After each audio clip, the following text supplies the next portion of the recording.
Well, Gaffer, no let up in terms of the fixtures keep on coming. Shrewsbury's the next opposition, and I guess very similar to Burton, very hard to break down.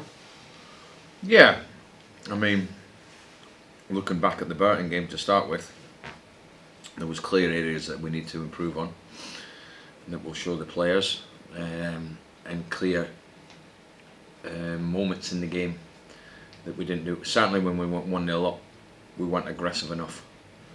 The decision making was poor. That gave them encouragement by our poor decision making. And at 2-1, the decision making was better, we just couldn't get that third goal. So, every game we take things out of it that we need to improve on. And then we come up to Shrewsbury, obviously lost our last three.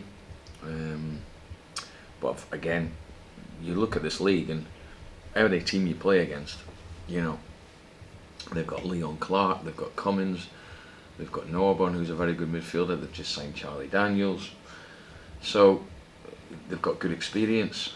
They've got some real threats, and it's going to be another difficult game. Yeah, when you look at this league this year, it does look incredibly strong in terms of both the teams that you'd expect to be in the top. But as you just mentioned, a side like Shrewsbury, who've lost the last three, just take three players there who are really talented League One players, and that goes to show what this league is all about. Well, yeah, it's a strong league, and it's every game demands a lot. Every game, especially if you want to win it. And the players are fully aware of that, and watching the game back, because when you watch it live as a manager, it's, you know, you do get asked after the game, and it's a lot easier to analyse when you've watched it back the next morning or whenever. So it was certainly, the players' attitude and mentality was very good. It was just the certain things I've spoke about, and we have to improve from game to game. But our run is very good, very strong. Our home form is very good, and it's going to be all about us on Saturday and how we perform in terms of how we combat the opposition and how we look to impose ourselves upon them. But certainly I'll be speaking to the players about the things that happened in the Burton game that we need to improve on. It's very hard as a manager when you're winning games and you know that there's so many games coming thick and fast, because the last thing you want to do is obviously disrupt that momentum, and I guess that's the challenge, isn't it? All those players on the sidelines are probably thinking this is an opportunity because there's so many games this week, but as a manager it's very hard to disrupt what has been a very solid unit. Yeah, my job at the moment is to manage the players that are not playing, and I spoke to them all this morning in the session. They have to be patient, they have to trust me.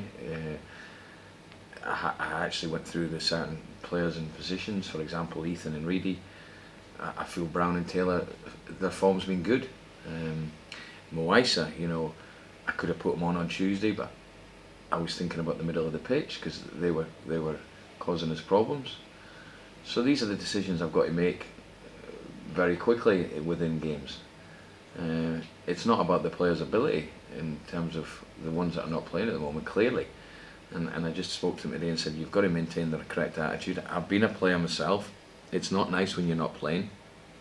But if most of them had played in the game in the last 6 games and we'd won 5 and drawn 1, I think they would be disappointed to be left out. I have to look at players in terms of fatigue and tiredness, and identify and speak to the players and find out if I need to make changes in that. And this, in terms of the run of games we've had, the players have looked fine in that sense. So, but we have managed them in between the games quite well. So these are all decisions that as a manager you have to make. I have to manage the squad, and it's certainly about when there's a run of games that players are, the same team seems to be getting constantly picked. It's not always going to be like that, and it's a long season. But certainly it was important that I keep on top of the other ones. And ultimately, as a player, if you get the opportunity, you've shown as a manager in the past that if they play well, they're likely to keep the shirt. So it's on them as well that when they get the opportunity, if they get the opportunity, to show what they're all about. Yeah, absolutely. It depends on what reasons players are left out. Sometimes it's a rest, which means it's difficult, and you've got to be aware that if someone comes in and does it excellent, that, you know, there is a possibility that the other player will be back in because it was a rest, or if he does that well, he'll stay in. When players are being left out for performance-wise, then obviously the ones that come in have got an opportunity to step up. What we've done is, after the Sunderland game, we've found a consistency to winning games and performances. So that's just the way it is. But certainly, I keep maintaining that everyone will be needed. There's a lot of games coming up. There's obviously Saturday, then Tuesday, then Saturday and Tuesday again. So there will be minutes on the pitch for everyone. Yeah. In terms of team selection and any injuries that have cropped up, is everyone still looking okay apart from Ricky? Yeah, Ricky's going to be Christmas time. He's going to be a while, and which is a blow to us because he gives us something totally different. Everyone else, touch wood, seems fine. Sammy came through Tuesday, no problems. Tomo picked up a bit of a knock, but I think he'll be fine. So, no, everyone seems okay.